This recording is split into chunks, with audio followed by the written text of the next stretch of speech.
Se a paz do nosso Senhor Jesus, vamos continuar falando a palavra de Deus aqui. Hoje a gente vai falar uma palavra forte, homem de Deus, mulher de Deus. A gente vai falar do livro de Gálatas, capítulo 5, começa no versículo 19. Porque as obras da carne são manifestas, as quais são adultério, fornicação, impureza, lascívia, idolatria, feitiçaria, inimizades, contendas, ciúmes, iras, pelejas, dissensões, heresias, invejas, homicídios, bebedice, glutonarias e coisas semelhantes.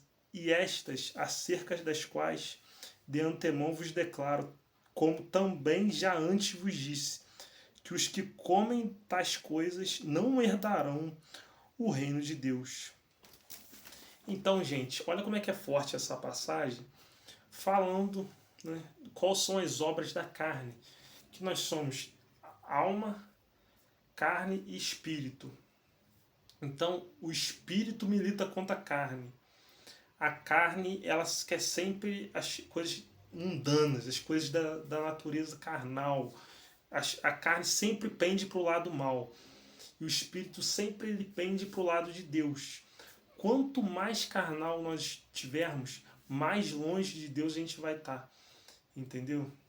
E ainda tem um inimigo das nossas almas que ele vem para jogar setas para a gente ir pender sempre para o lado da carne, sempre para o lado errado.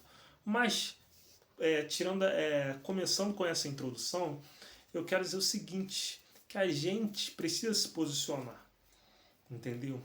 A palavra de Deus diz que se a gente sabe fazer o bem e a gente não faz, é como se a gente tivesse feito o mal. O que acontece? A gente vê muito, isso é normal, tá? Muito homem e muita mulher se vangloriando. Poxa, ó, saí, traí minha esposa, ela nem percebeu, tal, ó, peguei uma mulher linda, se vangloriando com isso. E a gente precisa se posicionar. Não é afrontar, não é desafiar, não é querer dar lição de moral toda hora, ser o dono da razão, não. Mas se uma pessoa você conhece, é uma pessoa que está se vangloriando dos valores que são opostos aos valores de Deus, a gente não pode aceitar uma pessoa se vangloriar de trair a esposa. A gente não pode aceitar uma mulher trair o marido. A gente não pode aceitar uma pessoa se vangloriar. Pô, achei uma carteira, tinha R$ 1.000. Pô, tinha um documento da pessoa, tal, tinha o telefone, mas se fosse eu perder, ninguém ia dar mesmo. Entendeu? A gente não pode se omitir. Isso aí eu falo para mim também, é um recado para mim também, principalmente. A gente tem que se posicionar, falar, isso está errado. O certo era você devolver o dinheiro à pessoa, ligar e devolver o dinheiro. Isso está errado, sua esposa trabalha, sua esposa cuida da casa, cuida dos seus filhos e você está traindo ela. Isso não, Deus não abençoa isso.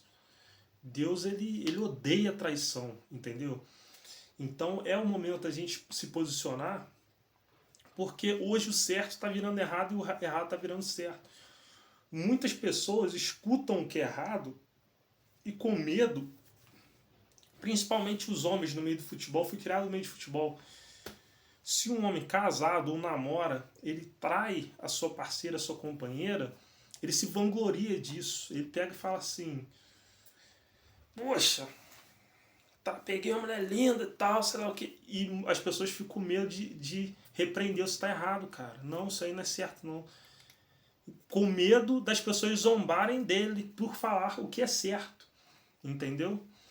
Então, a gente está na hora da gente colocar a nossa opinião, a gente falar o que é certo para expandir a palavra de Deus, entendeu?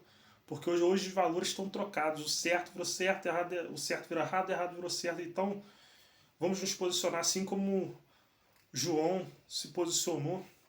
Ele falou com o rei, você é um adúltero, você é um sem vergonha, você está pegando a esposa do seu irmão, você casou com a esposa do seu irmão. Ele morreu decapitado pelo rei, entendeu? Mas ele morreu falando a verdade. Então que a gente não tenha papas na língua para falar a verdade, para se posicionar, para falar de Deus, para falar de Cristo, entendeu? Deixa a gente falar que é fanático, falar que é isso, é aquilo, que a gente está falando a palavra de Deus. A palavra de Deus não tem curva, não tem conversa fiada, entendeu? O certo é o certo, o errado é o errado. Agora, nós temos que tomar cuidado para não virar também aquele cara que fica apontando o dedo. Olha, é isso aí, tá errado. Isso aqui tá errado, que nós também somos pecadores. Todos pecaram, a palavra diz. Todos carecem da misericórdia de Deus. Entendeu? Mas a gente precisa admoestar para a pessoa ver que tá errado e o Espírito Santo tocar nessa pessoa e a pessoa se arrepender. Porque muitas vezes a pessoa fala coisa, pô, sei lá o que, mas precisa de alguém para falar, isso aí tá errado. Aí a pessoa voltar para si e se arrepender. Se a gente ficar quieto, as pessoas vão continuar fazendo, e vai achar, cada vez mais achar que é certo. E ao invés de ir de glória em glória, as pessoas vão de abismo a abismo. Beleza? Fiquem com Deus. Um grande abraço. Deus abençoe. Deus nos abençoe.